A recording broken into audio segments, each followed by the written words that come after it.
నమస్తే అండి, welcome to my channel Lakshmi Ramana recipes. ఈరోజు కొంచెం జలుబు అలా ఉన్నప్పుడు మనకు నోటికి ఏమీ రుచించదండి. జ్వరము అలా ఉన్నప్పుడు అలాంటప్పుడు ఈ విధంగా నెత్తళ్ళ పులుసు చేసుకొని తింటే ఆ జలుబు కూడా అంతా తగ్గిపోతుంది పెద్దవాళ్ళు చెప్పేవాళ్ళు. కాబట్టి ఈరోజు నెత్తళ్ళ పులుసు తయారు చేసుకుందామండి. ఇవి నెత్తళ్ళు అండి, ఎండబెట్టిన నెత్తళ్ళు, ఎండు నెత్తళ్ళు. మామూలుగా ఇవి వెజిటబుల్ మార్కెట్లో కానీ లేదు సంత జరిగినప్పుడు దొరుకుతాయి. ఈ విధంగా ఉంటాయండి. కొంచెం మనం చూసి తెచ్చుకోవాలి, శుభ్రంగా ఉండేటివి. ఇవి తలలు తోకలు గిల్లేసి ఈ విధంగా అమ్ముతారు. ఇవి ఒక పావు కేజీ అండి. అందులోకి ఒక 2 వంకాయలు, ఒక పావు కేజీ చిక్కుడుగాయలండి. ఇవి ఇలా కొంచెం పెద్దవిగా వలుచుకొని నీట్గా కడిగేసేసుకొని ఈ విధంగా తీసుకోవాలి. తర్వాత ఒక పెద్ద సైజు నిమ్మకాయంత చింతపండుని శుభ్రంగా వాష్ చేసేసుకొని ఒక 10 నిమిషాల ముందు నానబెట్టి పెట్టుకోవాలి. చింతపండు పులుసు వేయాలి. ఏ చేపల కూరలకైనా కానీ ఫిష్ రెసిపీస్లోకి చింతపండు పులుసు కంపల్సరీ అండి.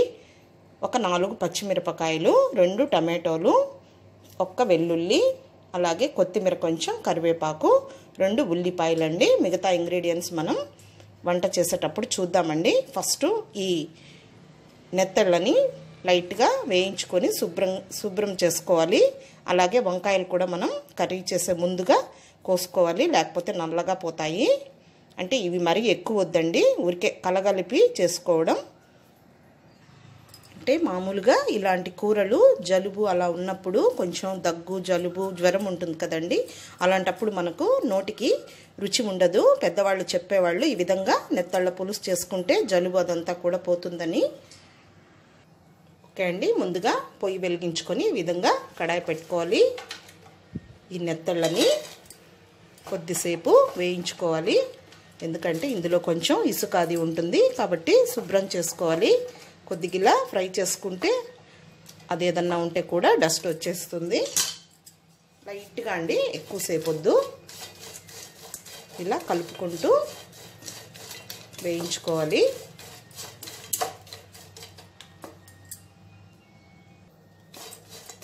కొంతమంది నాన్ వెజ్ అంటే ఇష్టపడే వాళ్ళకి ఫిష్ ఐటమ్స్లో ఇది చాలా బాగుంటుంది తినే వాళ్ళకైతే. చూడండి, ఇలా వేయించడం వల్ల లైట్గా ఇసుక ఉంటుందండి. కంపల్సరీ బాగా శుభ్రం చేసుకోవాలి, లేకపోతే కూర అంతా పాడైపోతుంది. చూడండి, ఇలా అడుక్కొస్తుంది. అందుకని మనం ముందుగా కొద్దిసేపు వేయించుకోవాలి. చాలండి, ఇప్పుడు స్టవ్ ఆఫ్ చేసేద్దాము. కొద్దిసేపు అయిన తర్వాత నీళ్ళని వేసేయాలి. వెంటనే వాష్ చేసేయాలి. నానబెట్టేస్తే ఈ చేపలు విరిగిపోతాయి. ఇందులో నీళ్లు వేసుకుందామండి. ఒక 2 గ్లాసుల నీళ్ళని వేసుకోవాలి. నీళ్లు వేసిన వెంటనే ఎక్కువసేపు నానబెట్టకూడదు. ఇలా చిలకరించుకొని చేపలు నలగకుండా ఇలా చేపలను పట్టుకొని ఇలా రబ్ చేసుకొని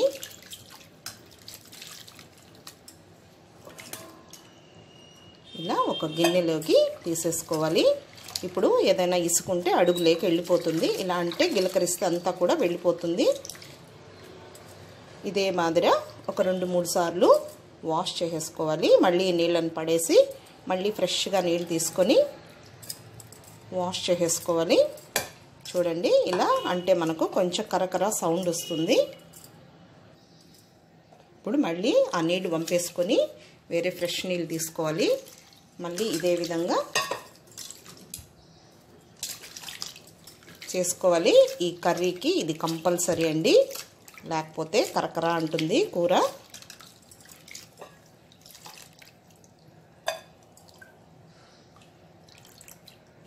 తీసేసుకొని ఇదే విధంగా ఇంకొక 2 సార్లు కడిగేసేసుకుంటే మనకు చేపలు శుభ్రపడిపోతాయి.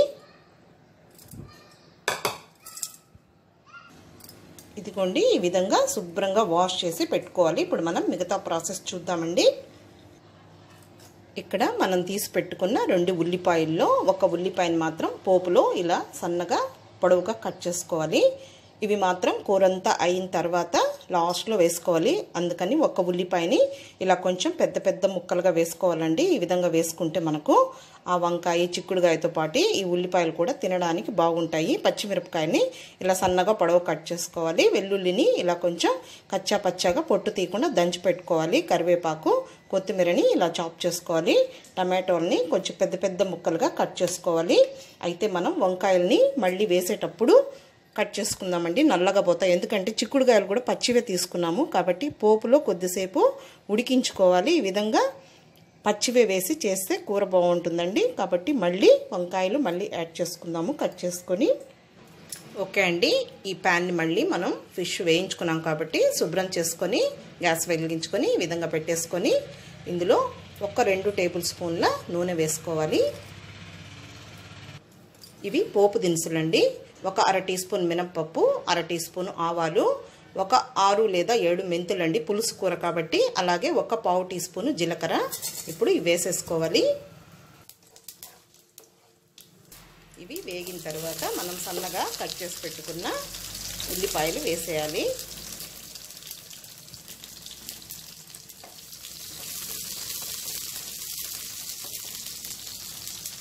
అలాగే మనం తీసి పెట్టుకున్న కరివేపాకులో సగం వేసుకోవాలి.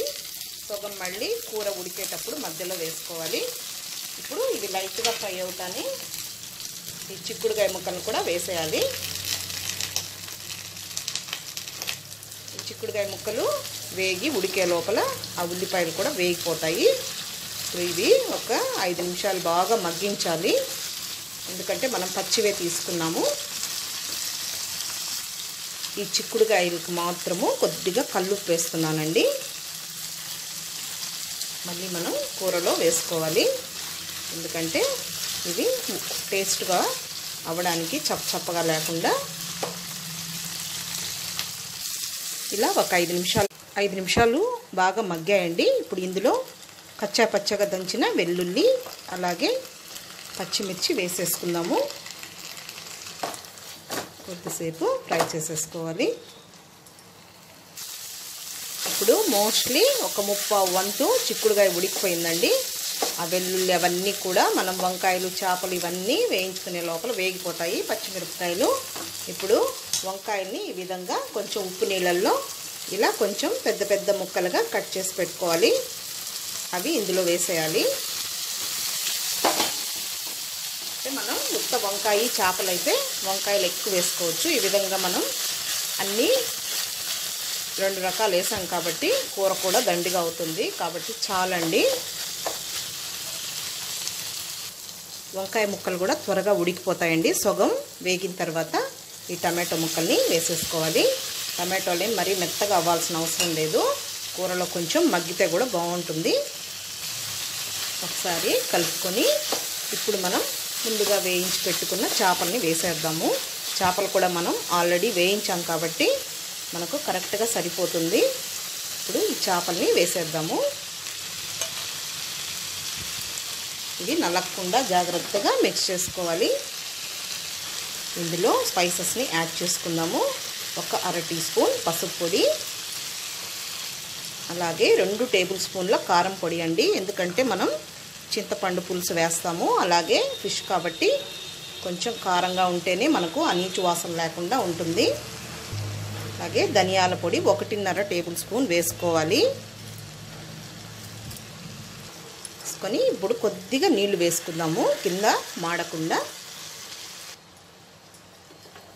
ఇప్పుడు ఈ స్పైసెస్ అన్నీ వేసాం కదండి, ఇలా జాగ్రత్తగా మిక్స్ చేసుకొని ఒక 5 నిమిషాలు మగ్గించుకోవాలి. మళ్ళీ మనం చింతపండు పులుసు అలాగే ఉప్పును వేసుకోవాలి. కలబెట్టేటప్పుడు నీట్గా మిక్స్ చేసుకోవాలి, లేకపోతే నలిగిపోతాయి చేపలు. ఇది బాగా 5 నిమిషాలు మగ్గించుకోవాలి. ఓకే అండి, మనకు ఇలా కర్రీలు చేసుకున్నప్పుడు వంకాయలు కానీ చిక్కుడుకాయలు కానీ కరెక్ట్గా ఉడకాలి. ఇప్పుడు కరెక్ట్గా ఉడికిపోతాయి. ఇప్పుడు ఒక 5 నిమిషాలు అయిందండి. ఇప్పుడు చింతపండుని గుజ్జు తీసుకొని ఈ విధంగా వడగట్టేసేసి వేసేయాలి. మళ్ళీ ఆ చింతపిప్పిలో మళ్ళీ నీళ్లు వేసుకొని మనకు ఎన్ని కావాలనో అన్ని నీళ్లు వేసుకోవాలి. ఇప్పుడు మళ్ళీ ఆ చింతపండు పులుసులో నీళ్ళు వేసుకొని ఈ విధంగా తీసేసుకొని వేసుకోవాలి. ఓకే అండి, ఇప్పుడు గరిట పట్టకుండా ఈ విధంగా తిప్పేసుకుంటే మనకు చేపలు నలగకుండా ఉంటాయి. ఇప్పుడు మనం ఉప్పును వేసుకుందాము. కల్లుప్పు వేస్తున్నాను రుచికి సరిపడా. ఇలా అంతా చింతపండు పులుసు వేసిన తర్వాత ఇప్పుడు మళ్ళీ కొంచెం పచ్చి కరివేపాకు, అలాగే మనం తీసి పెట్టుకున్న కొత్తిమీరలో కొద్దిగా వేద్దాము. మళ్ళీ పైన కొద్దిగా వేసుకుందామండి. కూర ఆఫ్ చేసిన తర్వాత ఉల్లిపాయలు వేసుకుందాము. ఆ వేడికి సరిపోతుంది. ఇప్పుడు లిడ్ పెట్టేద్దాము. మూత పెట్టేసి సన్నని మంట మీద ఒక 5 నిమిషాలు ఉడికించుకోవాలి. ఓకే అండి, చూద్దాము. మనకు కూర రెడీ అయిపోయి ఉంటుంది. చూడండి, దగ్గరకు వచ్చేసింది. ఇప్పుడు అన్ని వంకాయలు కానీ చేపలు కూడా చూడండి నలగలేదు, అలాగే ఉన్నాయి. చిక్కుడుగాయ కూడా ఉడికిపోయి ఉంటుంది. అన్ని ఫ్లేవర్స్ పట్టి సూపర్గా ఉంటుంది కర్రీ. ఇప్పుడు స్టవ్ ఆఫ్ చేసే ముందు ఈ ఉల్లిపాయల్ని ఇలా పైన వేసేసేయాలి. ఈ విధంగా వేస్తే కర్రీ చాలా బాగుంటుంది, ఫ్లేవర్ కానీ. అలాగే ఈ కూర మనకు చల్లారే లోపల ఈ ఉల్లిపాయలు కూడా కరెక్ట్గా కొంచెం మెత్తబడతాయి లైట్గా. ఇప్పుడు చివరగా కొంచెం కొత్తిమీర వేసేద్దాము. స్టవ్ ఆఫ్ చేసేద్దాము. అంతే అండి, నెత్తళ్ళ పులుసు రెడీ అయిపోయింది. కాబట్టి మీరు కూడా ఒకసారి తప్పకుండా ట్రై చేయండి. ఈ వీడియో మీకు నచ్చినట్లయితే నా యూట్యూబ్ ఛానల్ లక్ష్మీ రమణ రెసిపీస్ని కొత్తగా చూస్తున్న వారైతే నా ఛానల్ని తప్పకుండా సబ్స్క్రైబ్ చేసుకోండి. ఇది రాగి సంగటిలోకి సూపర్ కాంబినేషన్ అండి. లేదు ఉప్పుడు బియ్యం అన్నం అంటాము, అందులో కూడా సూపర్గా ఉంటుంది. అలాగే మామూలుగా మనం వైట్ రైస్లో కూడా తినచ్చండి. కాబట్టి మీరు కూడా ఒకసారి తప్పకుండా ట్రై చేయండి. నాన్ వెజ్ అంటే ఇష్టపడేవాళ్ళు, ఫిష్ అంటే ఇష్టపడేవాళ్ళు నచ్చితే లైక్ చేయండి, షేర్ చేయండి. ఇంకొక వంటతో మళ్ళీ కలుద్దామండి. నమస్తే.